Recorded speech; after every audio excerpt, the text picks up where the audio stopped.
Aloha and welcome to the Spring 2020 edition of UHMTV, a TV news magazine show written, hosted, and produced by the journalism students at UH Mānoa. I'm Carina Nocon. And I'm Megan Lucas. Thanks for joining us for this special edition of UHMTV. To comply with COVID-19 social distancing guidelines, we are all filming from our own respective homes to bring you the latest news from our campus and community. Coming up in this episode, how UH is responding to the coronavirus pandemic and what that means for our new graduates. We'll check in on the rail project and how UH commuters could benefit from future plans. And how some of the state's top skydiving operations may soon be grounded. Plus, a special talk story session with proud UH alum and Deputy Prosecutor Tricia Nakamatsu. Stay with us for UHMTV. Like the rest of the world, the University of Hawaii community is facing the consequences of the COVID-19 pandemic. Much of the 10-campus system remains closed, and classes have moved online. No plan is perfect, but we think each of these steps will help us and more importantly, will help our students, our faculty, and our staff succeed. All athletic programs for the spring season have been canceled, and the majority of student workers are now unemployed. The 2020 spring commencement exercises have also been postponed. Plans for an alternate ceremony are underway. Meanwhile, many families won't get to see their proud graduates walk in May. Traditional graduations like this are not in the books for the class of 2020. Gerald is one of the 3,000 Manoa graduates who is not able to walk the stage in May. Abalos is a creative media major who is sad that his family won't be able to witness his achievement. Having to tell them to cancel everything and having them spend all that money and them not being able to see me graduate, that part makes you sad. Abalos is the first in his family to graduate from college, but now he's unsure about his plans because of the COVID-19 economy. UH officials are considering several options, such as virtual celebrations or the merging of both commencements, scheduled a week before Christmas. About 15% of UH students are from out of state. Family members were forced to cancel travel plans, and some graduates had to pay extra fees to fly home during the lockdown period. We also actually got some notices from parents who were saying, okay, we're going to buy our tickets. We need to know one way or the other. And it's kind of heartbreaking. Some professors are also disappointed about having to finish the semester online and missing their students in the classroom. I just hope that, we can get over this virus so I can see my students again and I can see them grow. While the class of 2020 deals with their new reality, many are wondering how to properly celebrate without the usual pomp and circumstance. Abalo says he is confident that his UH degree will be useful during these trying times. He hopes to return in December to officially commemorate this significant milestone. For UHMTV, I'm Carina Nocon. While many events are being canceled due to COVID-19, Honolulu Rail construction continues to move forward. But as Kayla Lee reports, some believe the new route does not go far enough. The first half of Honolulu's long-awaited rail project appears on track and ready to ride this coming fall. And even as Hawaii's economy suffers a severe downturn during the COVID pandemic, construction of the rail project is booming, adding about 10,000 jobs a year to Hawaii's economy. The initial route will run from Kapolei to Aloha Stadium, and by 2025, the 20-mile route will have 21 stops, including the airport, and ending at Ala Moana Shopping Center. The rail is expected to cut traffic for Westside residents by about 40,000 cars a day, but some UH commuters believe the route doesn't go far enough. It would make sense for the rail to go to Manoa to be used by students, and also driving is really time consuming, so I feel like I would use it more than the bus for driving. When I do think about it, I do wish that I had it going to school, but now I won't even need it. UH Mānoa was part of the original plan before construction began nearly a decade ago, but that idea lost steam because of limited federal funds. Basically, for cost's sake and what we could manage, the minimum operable segment it's known as, we lopped off kind of the ends of the project and are building the 20 miles in the middle. While UH Mānoa is not currently part of the plan, rail advocates emphasize that at least 3 UH campuses will be connected on the route, including UH West Oahu, LCC, and HCC. But critics are concerned the latest construction on Dillingham Boulevard will result in more cost overruns and other delays. It's just a more dense urban corridor that we're dealing with. There's more buildings, there's more businesses closer together, a lot of traffic, people coming into town. The stay-at-home order has somewhat eased traffic congestion, speeding up construction efforts. HART officials remain confident the full route will be open by December 2025. For UHMTV, I'm Kayla Lee. Meanwhile, transportation officials are dealing with another controversy, this time on the North Shore. Many pilots at Dillingham Airfield are worried their future plans may not take flight. A recent announcement to close the runways could leave many small businesses grounded. Dillingham Airfield on Oahu's North Shore has been known around the world as a popular destination that attracts 55,000 people a year, pumping millions of dollars into the North Shore's economy. Skydiving and other commercial flight operations have used the 9,000-foot runway for decades, but that is soon coming to an end. The State Department of Transportation announced in February that the 5-year lease agreement through 2024 would be canceled this June, but in light of the COVID-19 crisis, officials have postponed the move-out date by 1 year. Many aviators who are already suffering from the economic downturn say the decision will be devastating for many pilots, leaving them with no place to work and train. Everybody's going to be bankrupt and out of work if this comes to pass. The damage is already being done on the people who are trying to make a living and survive on the North Shore. It's just not enough time for businesses that have been around and have such a complex operation that aviation represents to move. 2 crashes in the past year have killed 13 individuals, 11 skydivers in June, and 2 pilots in February. According to a recent DOT press release, operating Dillingham Airfield is not in the best interest of the state of Hawaii. We fight to keep the country, and this is an appropriate use that provides economic activity, recreation. All commercial air operations at the Dillingham Airfield are scheduled to be cleared out by June 30th, 2021. In the meantime, small businesses are seeking coronavirus economic relief from the federal government. For UHMTV, I'm Megan Lucas. When we come back, what UH researchers are saying about sea level rise and how it might affect Hawaii's coastlines. Aloha! I'm Denise Conan, Dean of the College of Social Sciences at the University of Hawaii at Mānoa. The hardships we're facing today make it important to celebrate moments of success wherever they are found, like our journalism students who rose above the challenges and produced this UHMTV broadcast. They are found in our staff who support the university's educational mission, and our faculty who bring research expertise to Hawaii's leaders and explore ways to safely restore jobs, track social disparities, protect the vulnerable among us, and more.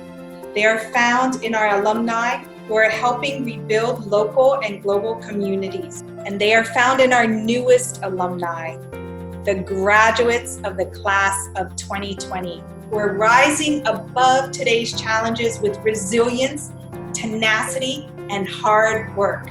They are found in you, our extended family. We celebrate you all.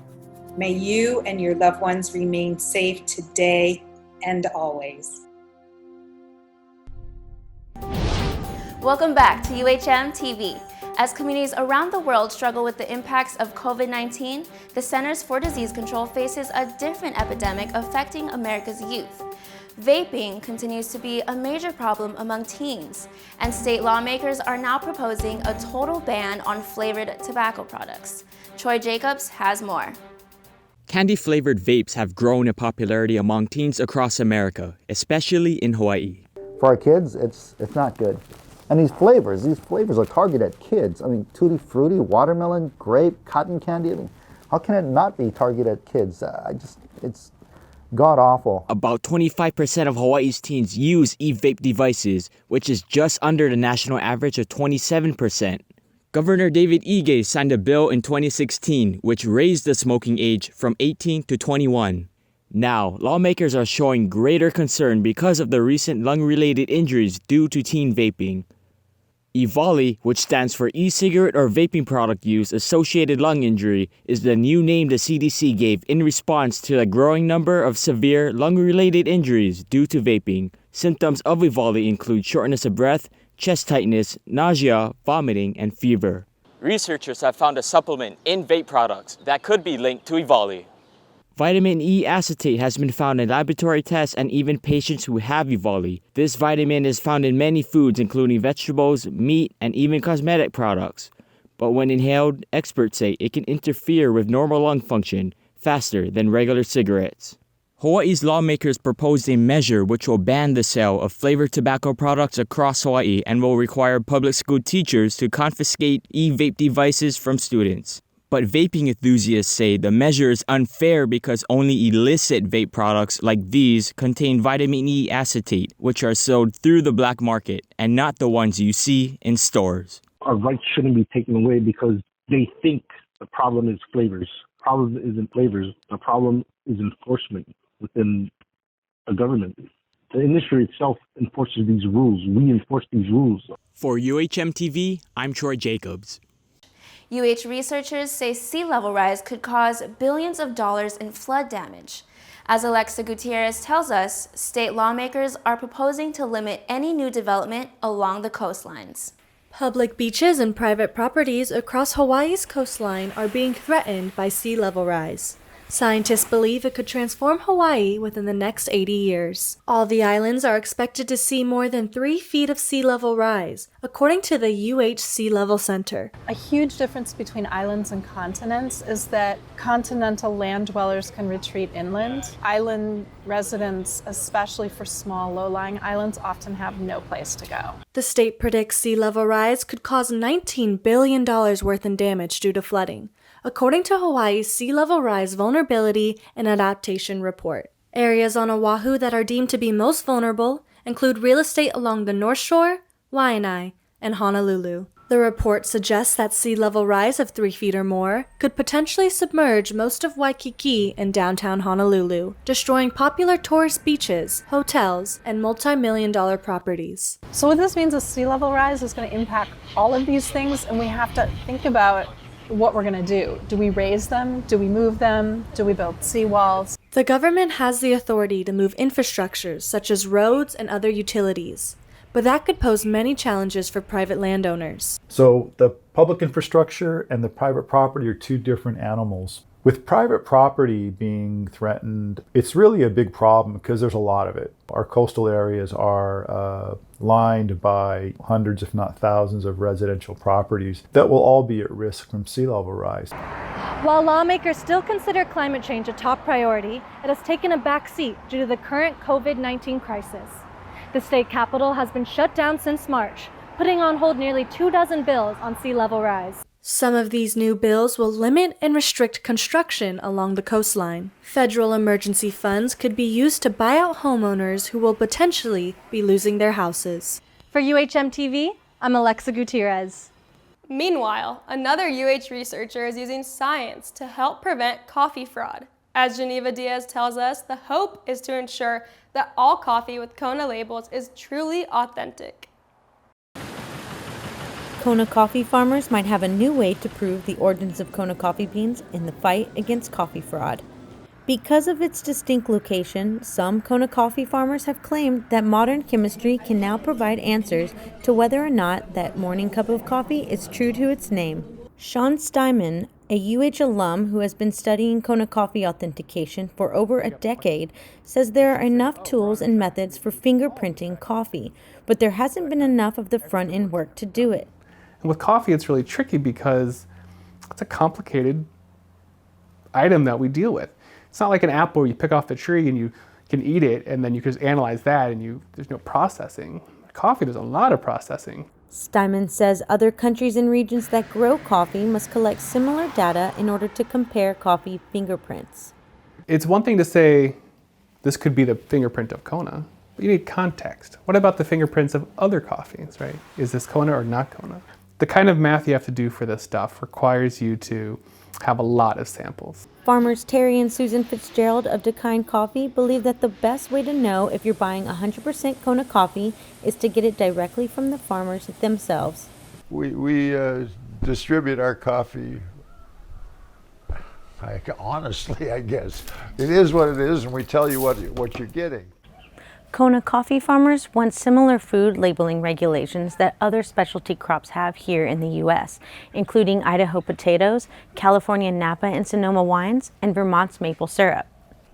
You want to call it Kona coffee because it's 51% or because it was 10%. You're still asking to be called Kona coffee, but you're not really delivering Kona coffee. Over the years, lawmakers have fought for better coffee labeling laws. It behooves us to continue navigating this pathway to protecting this industry, the farmers that grow the product, and the trees themselves. For UHMTV, Geneva Diaz. When we return, we'll talk story with Deputy Prosecutor and UH alum, Tricia Nakamatsu. And find out why this former UH warrior chose the big leagues before getting his college degree. Stay with us on UHMTV. Welcome back to UHMTV. Every semester, we like to honor our distinguished alumni. Recently, we had the chance to talk story with UH Law School graduate and now Deputy Prosecutor Tricia Nakamatsu. Deputy Prosecutor Tricia Nakamatsu is a local girl born and raised in Pearl City.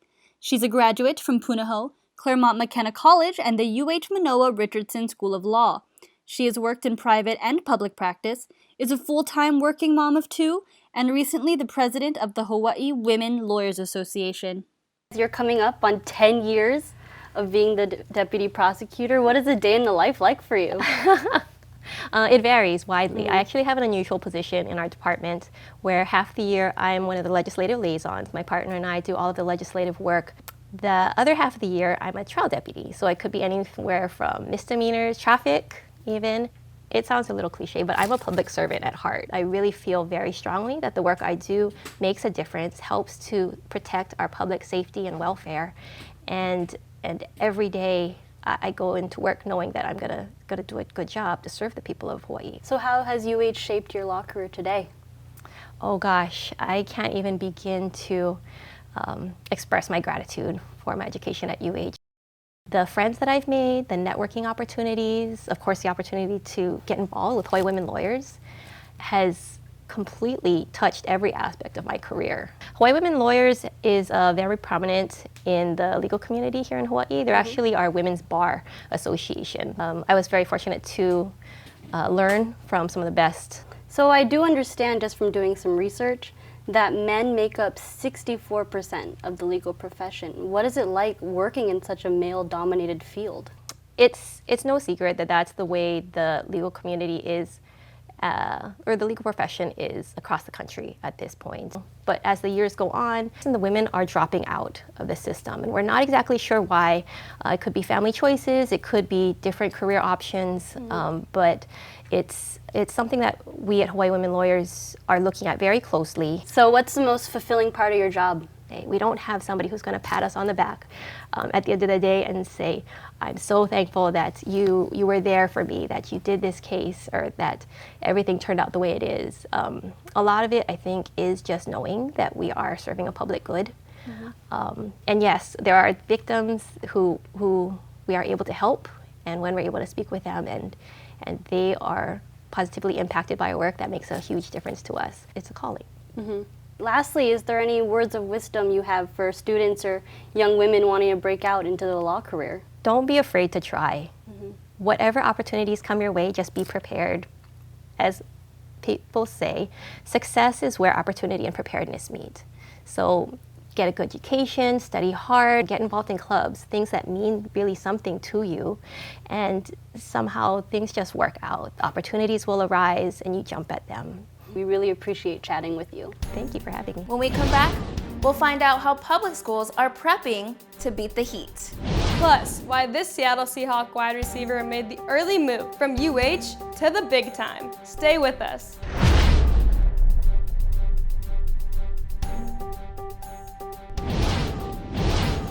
Welcome back to UHMTV. Even as public schools are closed because of the pandemic, the state legislature is still working to improve the campus environment for students. Chaz Mihara reports about state plans to keep classrooms cool. According to the National Weather Service, Hawaii has posted some of the hottest record temperatures in recent years. I saw the impact of those hot classrooms on my students. By fourth period, they had been so hot for so long that they couldn't concentrate on lessons. Studies have shown that the optimal temperature for learning in classrooms is 72 degrees, but many classrooms are well above that temperature, causing increased reports of student headaches, irritation, and low motivation to learn. Even before COVID-19, the state legislature has been working to fund air conditioning in all classrooms that need it. So again, about 5 years ago, the legislature appropriated money and we were able to do about half of the ACs, but still half remain. Many of the hottest schools on Oahu's west side, such as Campbell and Waianae High, have been addressed. Now east side schools in the Kaiser School District say it's their turn to cool their keiki. Get ACs in all the classrooms statewide, so not just elementary schools, but basically all public schools. And that's a big deal because ultimately, I believe all the classrooms should be cooled across the state. Estimates show it would cost $100,000 for each classroom to have ACs installed, but the HSTA and the DOE recently came up with alternate solutions to cut the budget by replacing high-energy fluorescent lights with high-efficiency LED lights.